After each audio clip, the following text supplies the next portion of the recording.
Agung Rendung Kediri.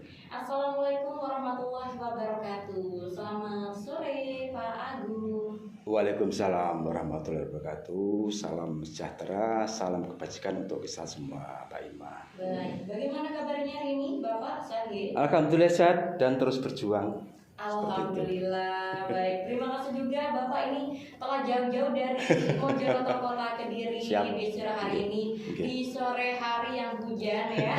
Gerimis. Ditemani dengan rintik-rintik hujan yang syahdu ya. untuk, Sudah musimnya. mengiringi dialog pada sore hari ini.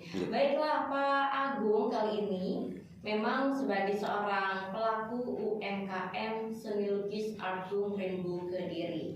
Nah, berkaitan dengan hal tersebut, maka topik dialog kita pada sore hari ini, Pak ya, yakni mengenai perjalanan sebuah hobi menjadi sebuah profesi. Wah, ini menarik banget. Karena kalau kita menjalankan sebuah profesi yang mana berasal dari hobi, tentunya ini akan berbeda dengan orang lain yang sekedar bekerja, pulang pagi, berangkat pagi, pulang sore, pulang pagi lagi.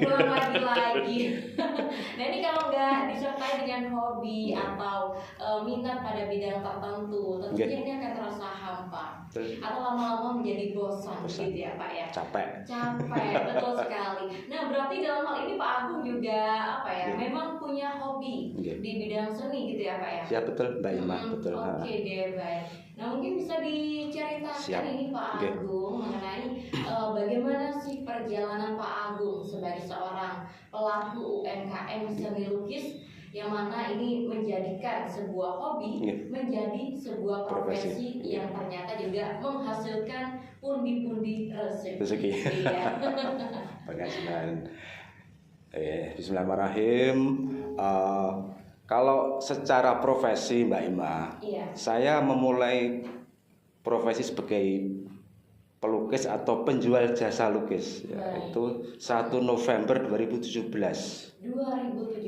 Bahkan tanggalnya pun juga karena ada cerita sebelumnya bahwa hari itu saya resign dari pekerjaan yang nyaman. Sebuah karyawan yang nyaman, tiap bulan gajian, saya memutuskan untuk resign. 1 November saya sudah bulan ini sudah nggak dapat gajian. Itu saya hafal betul. Gitu. Jadi tanggalnya itu apa ya? Membekas di hati dan pikiran ya Pak ya. Siap. Baik. Berarti berasal dari ini ya, memulai karir Bapak sebagai seorang pelaku UMKM seni lukis ketika memang memutuskan untuk resign dari zona nyaman atau dari sebuah pekerjaan yang memang selama ini memberikan penghasilan rutin setiap bulannya gitu ya Pak ya. Apa yang membuat Pak Agung ini berani memutuskan sebuah langkah yang besar untuk keluar dari pekerjaan, kemudian ini mencoba suatu hal yang baru, yakni menjadi pelaku UMKM seni lukis Bapak? Mungkin saya sekedar hanya menjalankan apa yang saya yakini benar. Artinya sempat berpikir di waktu luang itu umur saya terus bertambah. Baik. Gak mungkin saya atau kita kerja ikut orang terus atau kerja ikut instansi terus. Suatu saat pasti pensiun, suatu saat kita harus punya usaha sendiri. Nah, kebetulan hobi saya menggambar ya, saya melukis dan sebagainya. Ya sebuah kesenangan aja. Tapi mengerucut kalau saya sudah tidak dapat gajian tetap tiap bulan, bukannya sekedar hobi Mbak Ima, harus berpenghasilan. Di situ saya ramu, artinya saya juga mengerjakan hobi saya. Yang utama lagi Mbak Ima, saya belajar yang paling giat itu marketingnya. Itu yang membedakan saya dengan pelukis lain dan sebagainya. Istilahnya produk atau karya saya itu biasa saja, marketingnya luar biasa. Baik, karena marketing juga merupakan suatu hal yang penting untuk menunjang suatu keberhasilan produk ya Pak ya. Betul. Terus juga Mbak Ima kan saya baca beberapa teman, terutama pelukis ya, seniman. Kalau saya bilang UMKM mungkin beda, artinya UMKM itu setengah otomatis mereka mau berjualan dan sebagainya. Tapi sebagai seniman itu mindset tuh membranding diri bahwa saya tuh seorang penjual, saya seorang sales itu kurang. Baik. Jadi mereka bisa membuat karya, bisa membuat sebuah produk seni, cuma untuk menjual itu yang kurang. Jadi nggak salah kalau katakanlah dari beberapa kami kok nggak tahu payu, ya memang nggak mau tawar nih, itu aja, sederhana. Artinya mari kita sederhana. Menyampaikan itu aja, dimulai dari situ, Mbak. Baik. Tapi kalau mungkin Pak Agung sendiri pernah ya mendengar ya bahwasanya semakin lama pelaku seni itu terkadang kurang dihargai, Bapak. Nah ini mengapa Bapak kok memilih UMKM jasa lukis di tengah di tengah pemikiran masyarakat yang seperti itu? Saya lebih banyak maksudnya ke pelaku tadi sebagai subjek, jangan sebagai objek. Kalau sebagai objek, ya kita pasif menunggu. Kalau sebagai subjek, seberapa kita giat berikhtiar. Satu, kalau ingin terkenal ya memperkenalkan diri. Kalau ingin terjual, jangan menjualkan barang dan sebagainya. Kebetulan saya lebih banyak belajar dari pelaku UMKM, Mbak Ima. Artinya mulai dari marketing, branding dan sebagainya itu memang saya belajar banyak dari marketing. Tapi kalau saya sebenarnya memang tidak cocok. Dunia marketing dengan seni itu lain. Contoh ya, kayak ada caption, kecap nomor 1. Tapi itu kecap gak mungkin kita mau bicara kalau di dunia marketing kecap nomor 2. Tapi di dunia seni itu nggak elok kita ngomong seperti itu. Saya nggak bisa definisinya. Cuma kalau mau bilang sebagai seniman tuh kecap nomor 1 tuh nggak elok. Seharusnya orang yang seperti itu membantu kita seperti itu.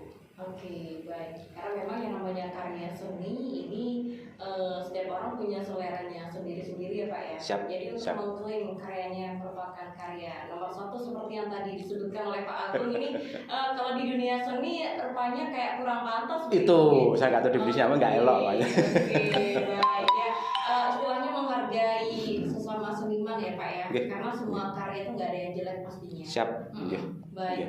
Berarti ini dulunya ketika Pak Agung menjadi seorang karyawan kemudian bekerja di suatu tempat ini apakah memang sudah memiliki hobi untuk melukis Pak Agung? Makasih. Pertanyaan bagus.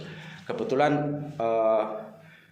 detik-detik proklamasi ya. Detik-detik mau perpindahan saya resign dari pekerjaan yang nyaman dengan murni tidak berpenghasilan tetap. Memang ada teman kantor yang pesan lukisan masih sebatas dulu hitam putih Mbak Ima.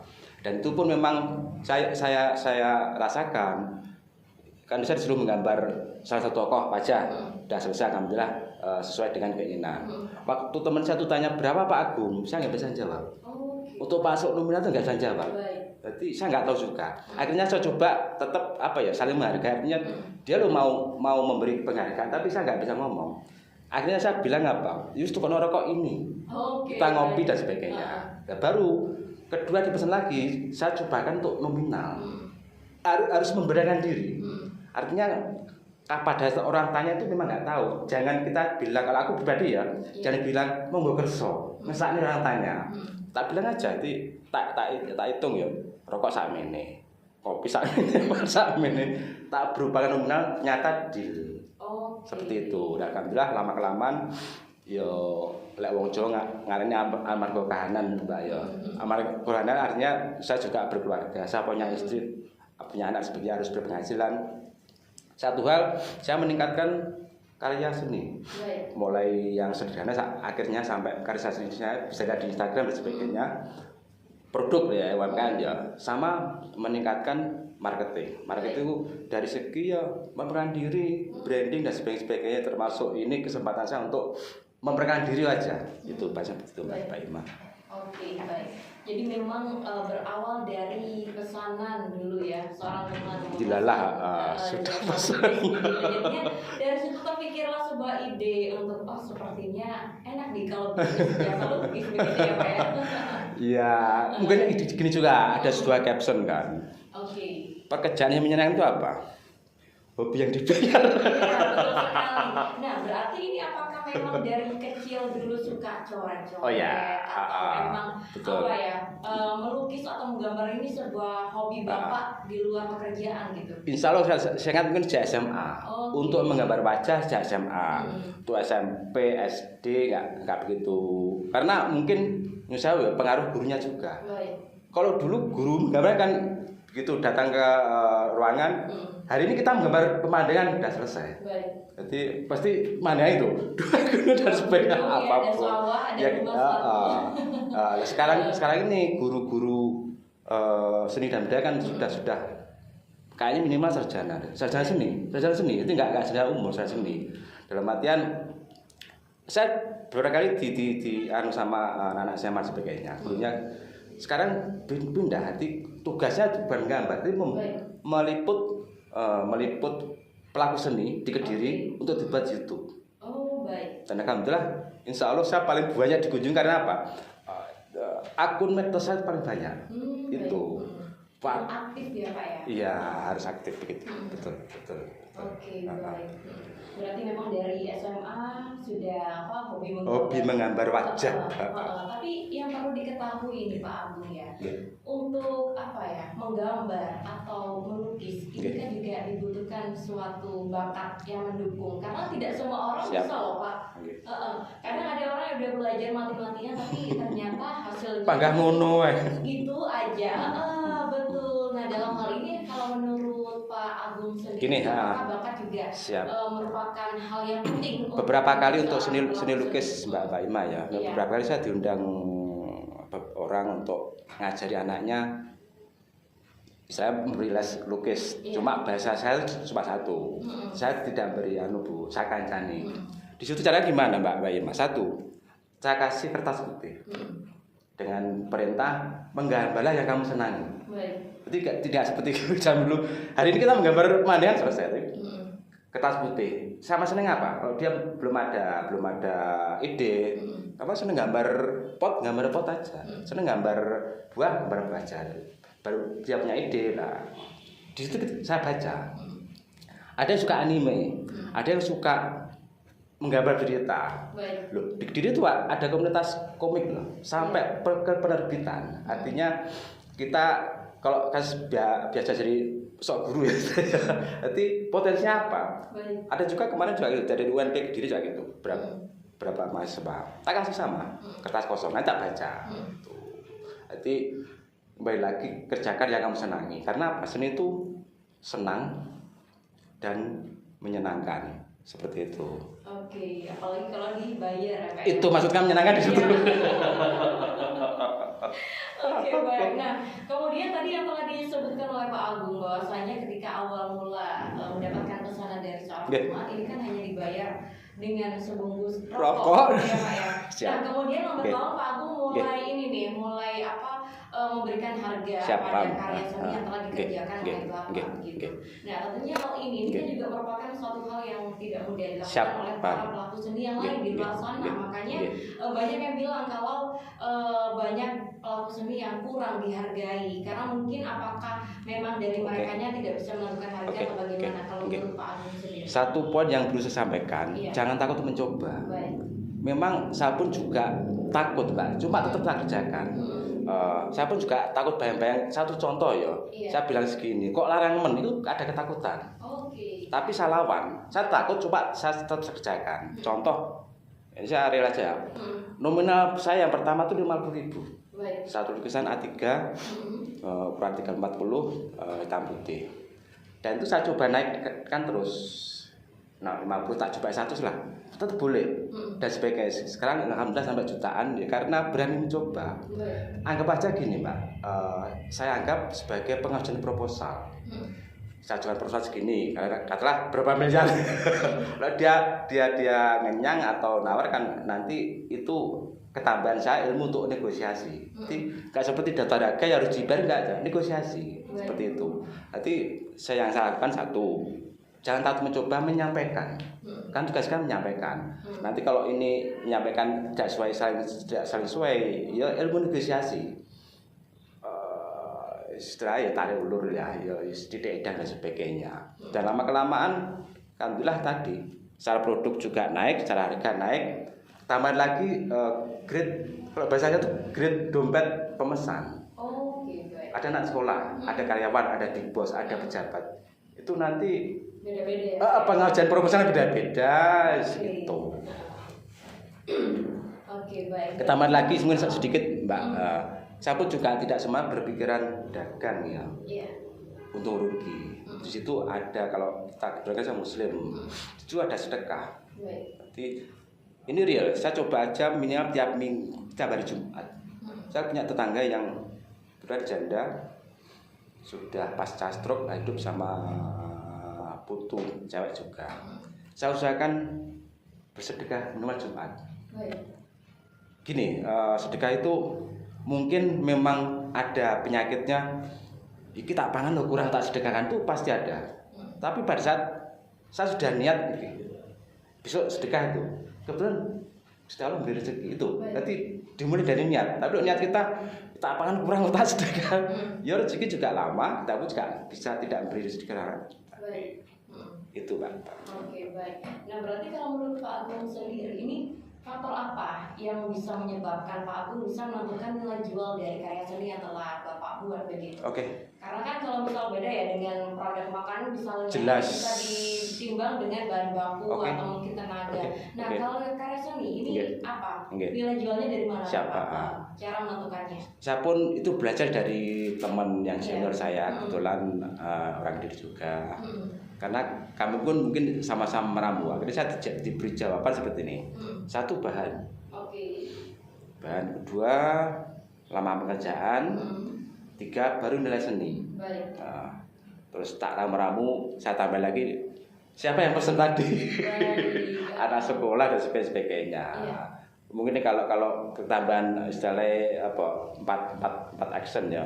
Kondisi saya. Kalau kondisi saya itu pas misalnya secara keuangan cukup, ya mungkin negonya lebih kuat.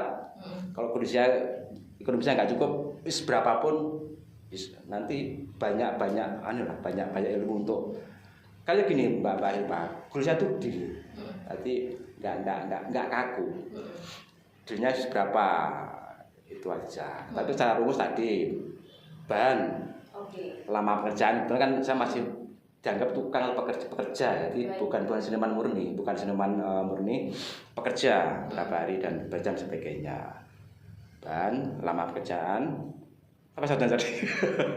Nilai seni kan relatif, kalau dia seneng berapa dibayar sebagainya, sama target market dan sebagainya, kondisi ekonomi pelukisnya. Demikian Mbak Iman. Oke, baik. Nah, kemudian ini kan diklasifikasikan lagi berdasarkan target marketing tadi ya Pak ya. Ada yang anak sekolah, ada yang bos tingkat tinggi gitu. Nah, ini berarti untuk karya seni yang ditawarkan juga apakah berbeda Pak? Insya Allah gini, yang permudah ya. Kalau ada ketentuan juga, misalnya seorang bos tanya dengan anak sekolah, kon mau pesen dengan Pak Tungtiro, insya Allah tidak mungkin. Baik. Lah bos tanya sama big boss. Iya. Berarti harga insya Allah sama ya. Artinya nggak mungkin mereka mencari informasi. Anak sekolah nggak mungkin tikon pembeli udah timbang terus. Itu mempermudah apa ya? Biar nggak tahu bayang-bayang. Dicoba aja.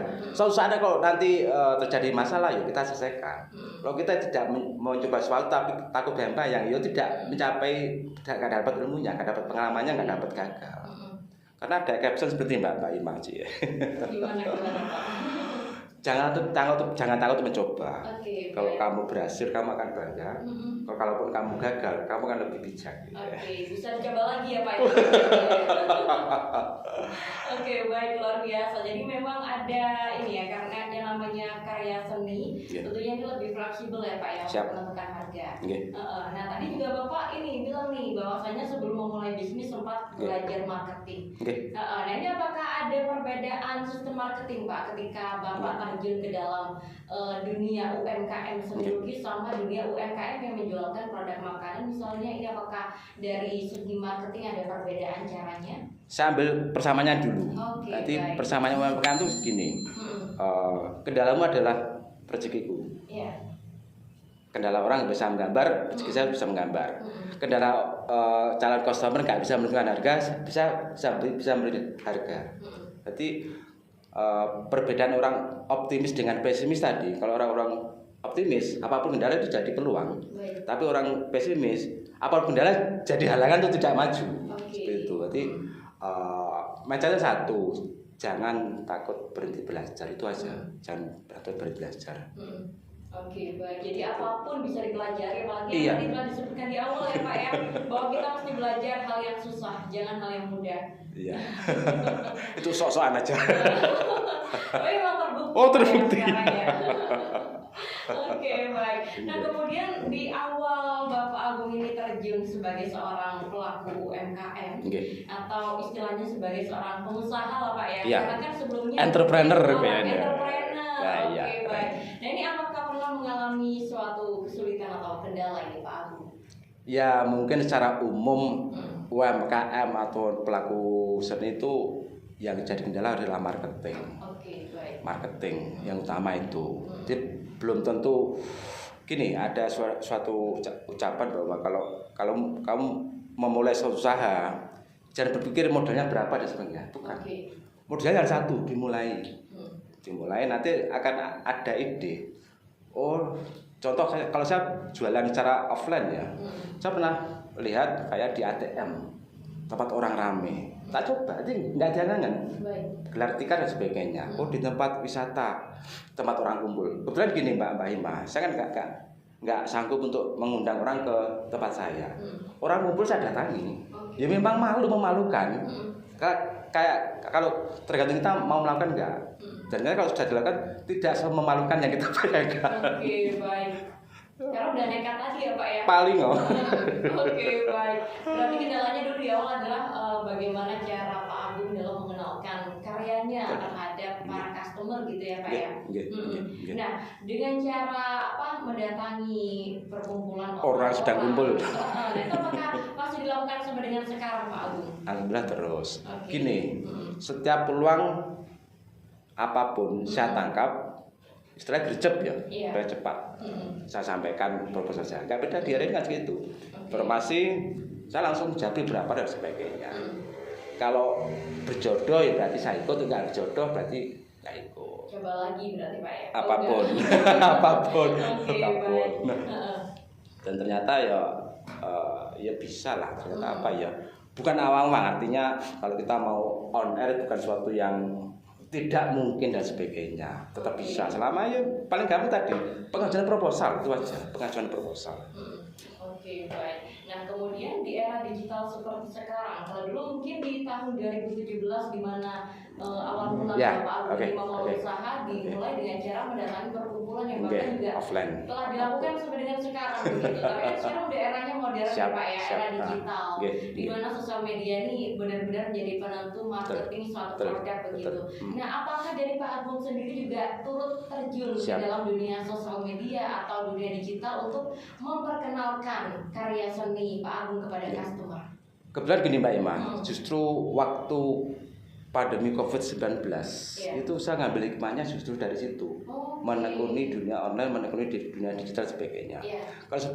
Kalau itu mungkin nggak ada pandemi COVID tadi, mungkin saya berburu offline. Tapi begitu dari di rumah dan saya harus berpenghasilan, ya gampang aja. Online saya di HP itu aja. Tapi saya ya nggak pasif. Contoh kayak grup WA ya, GWA ya.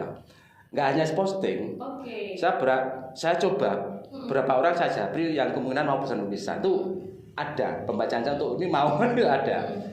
GWA, Instagram juga gitu. Saya tidak hanya secara posting, berapa orang yang mungkin mau membeli lukisan saya atau membeli jasa lukisan saya DM. Instagram juga gitu, Facebook ya gitu, Messenger dan sebagainya. Dan kemudian itu banyak berhasil daripada gagal.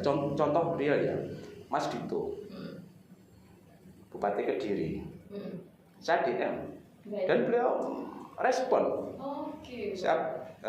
Gini, ucapan satu, Assalamualaikum, saya Profesor Kediri, mohon izin ngamen ke sawah, tak sampai di depan. Terus beliau baca aja jempol dan sebagainya ya. Suatu saat ada ide, beliau posting di Instastory ya, putranya yang pertama Arisila Pramana Anung apa ya. Saya lukis setengah jadi, tak kedua lagi di DM. Saya sih nggak pernah ketemu. Baru beliau apresiasi, bagus Pak Agung, nanti biar tim saya ke rumah jenengan. Saya gambar 5, dibeli semua.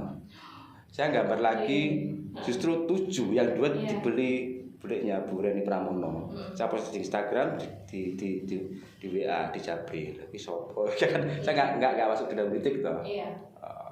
Ini ada Pak Agung, beli lagi yang saya lukis Bu Pramono, Pak Pramono sama Arisila Pramono tadi. Seperti itu. Berarti tidak pasif, sudah diposting terus saya enggak. Ya ada waktu di DM. Paling gampang seperti tadi Mbak Ima menyampaikan proposal, memperkenalkan diri. Dan kita nggak tahu bahwa mereka tuh baik kalau kita nggak coba. Public figure pun saya bacanya mereka tuh bapak saya. Aku anak teko. Dan kemudian itu terbaca. Demikian Mbak. Oke, baik. Karena kan yang kebanyakan dilakukan adalah hanya sekedar posting ya Pak ya. Ditinggal.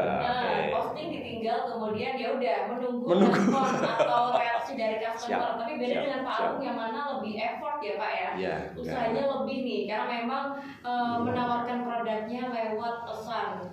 Lewat DM ya, di Instagram, Messenger, atau bahkan langsung Japri via WA, menawarkan langsung begitu ya Pak ya.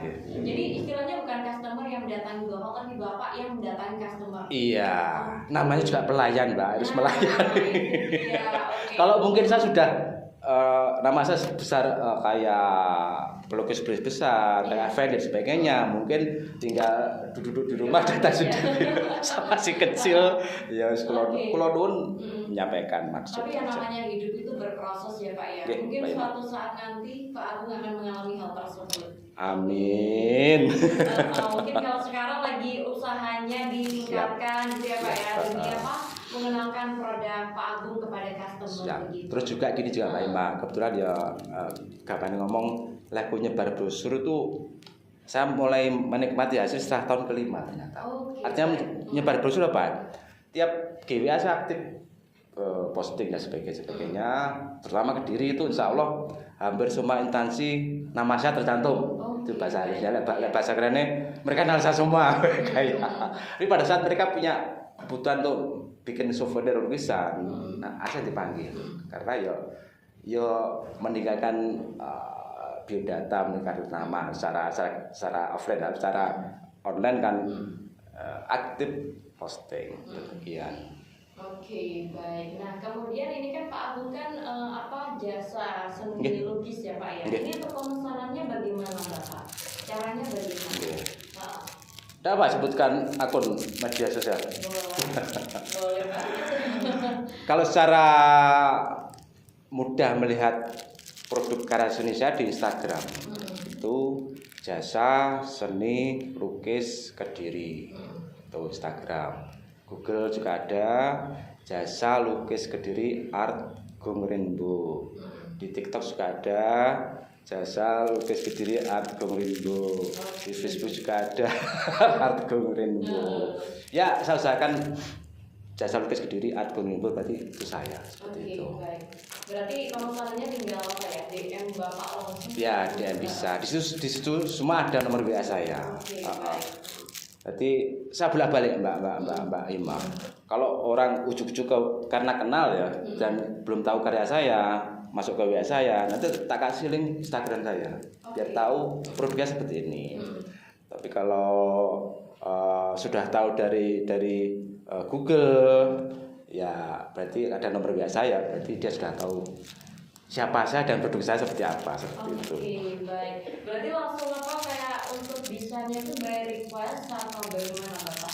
Untuk maksudnya produk lukisannya itu? Kebetulan kebanyakan produksinya kan jasa Mbak Ima, jadi sesuai keinginan customer. Contoh, orang biasa lebih cantik bisa. Pak, saya pengen lukisan saya lebih cantik gitu ya. Mirip artis Korea itu bisa berarti. Jadi goalnya gini, goalnya tuh satu dikenali bahwa ini wajah tersebut, kota tersebut. kadang meskipun nggak minta, saya paham maksudnya, paham karepe. Contoh misalnya ada yang ibu-ibu Jawa itu kan pokoknya berlatih buat lebih tiru sama dan sebagainya. Kedua mungkin mata biasa, saya paham make up artis. Jadi saya paham artis, kayak bentuk alis, bentuk lentian bulu mata dan sebagainya, hidung. Kalau ini biar agak lebih maju gimana tuh, saya paham makeup artis. Jadi nggak perlu operasi plastik. Itu mata pakai soft lens saya paham. Oh baik. Nah, berarti Bapak juga belajar ini mengenai dunia seni makeup atau bagaimana Bapak?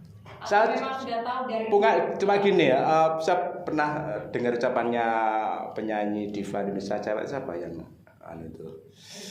Krisdayanti. Dia make upnya kan 7 lapis. Baik. Itu cuma caption itu saya bisa ngambil ilmunya. Berarti namanya wanita pasti ingin terlihat cantik apapun. Gitu ya.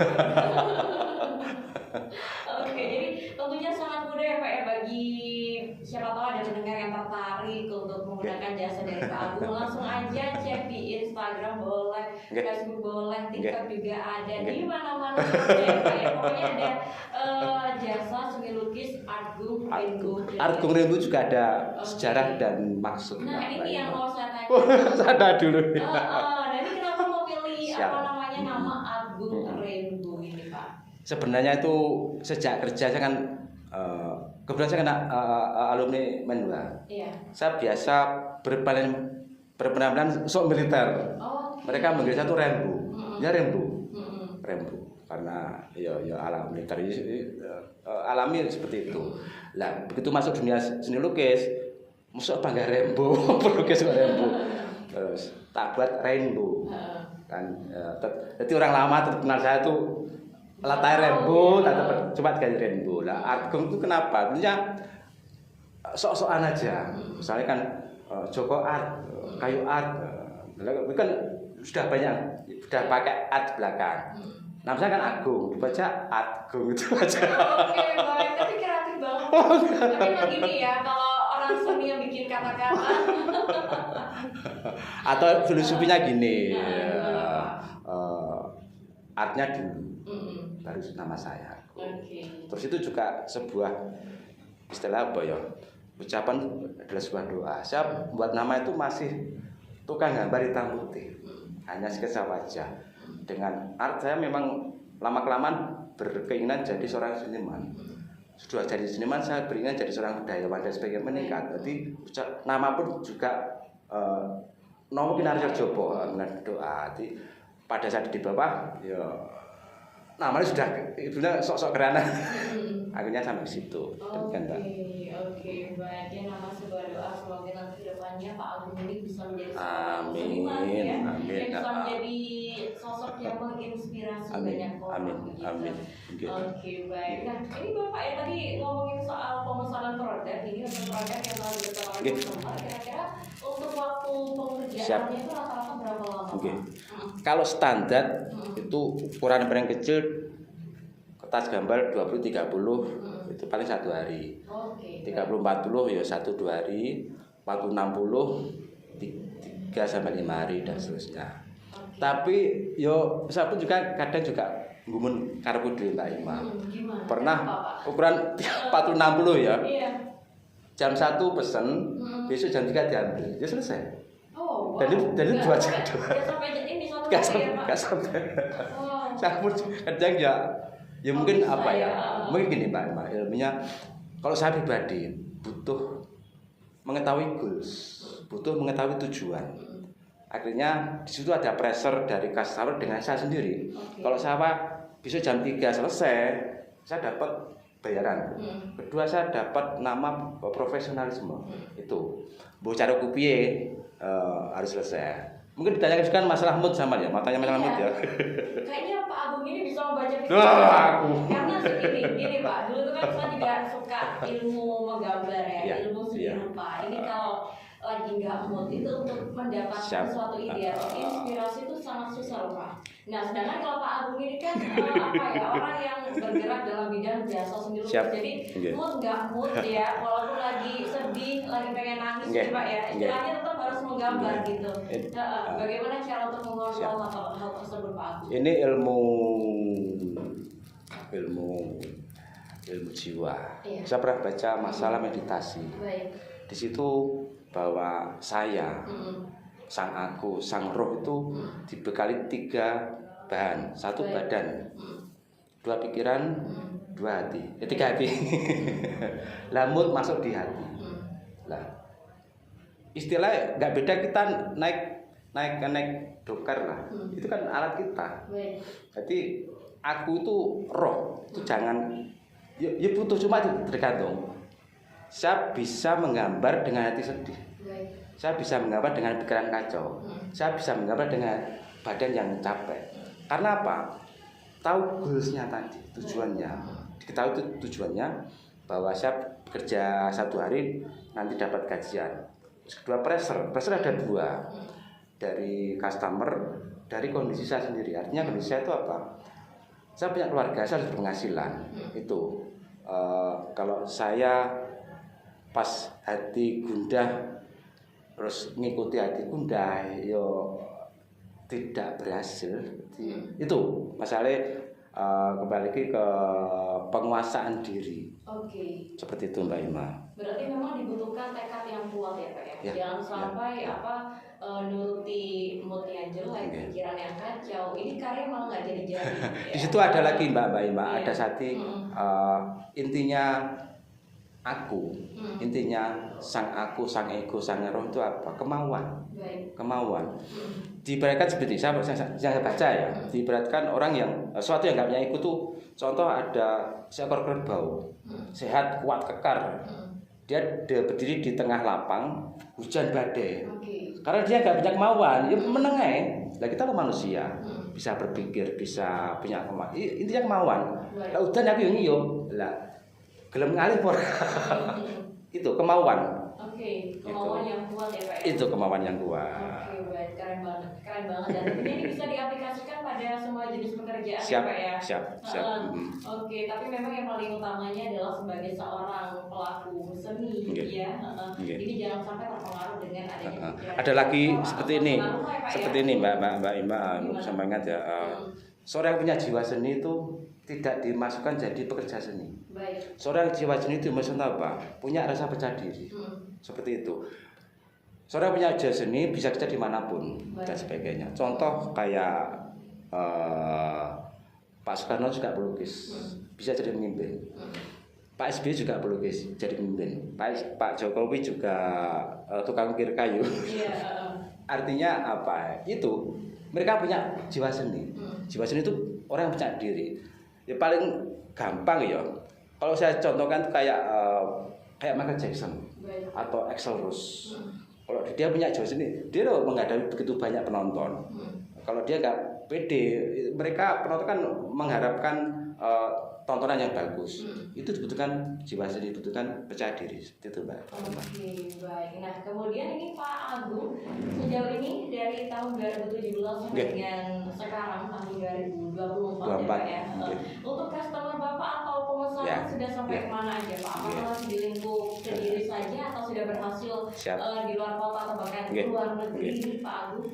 Ya, hikmah dari tadi dengan sanjang jualan online itu adalah seluruh Indonesia. Seluruh Indonesia ya. Mulai Jawa Tengah, Jawa Barat, Bali, Sumatera, Kalimantan, dan Malaysia. Baik, luar biasa. Semoga semakin mendunia. Amin. Pak Agung Amin. asal Kediri ya. Amin. Amin. Oke, baik. Nah, kemudian Pak Agung tidak terasa ini waktu juga sudah menunjukkan hampir pukul 16 waktu Indonesia Barat ya Pak ya. Dan ini terakhir, apa sih Pak harapan Pak Agung terkait dengan perjalanan Bapak sebagai pelaku UMKM seni lukis sekaligus pesan kepada pendengar setiap perusahaan sendiri?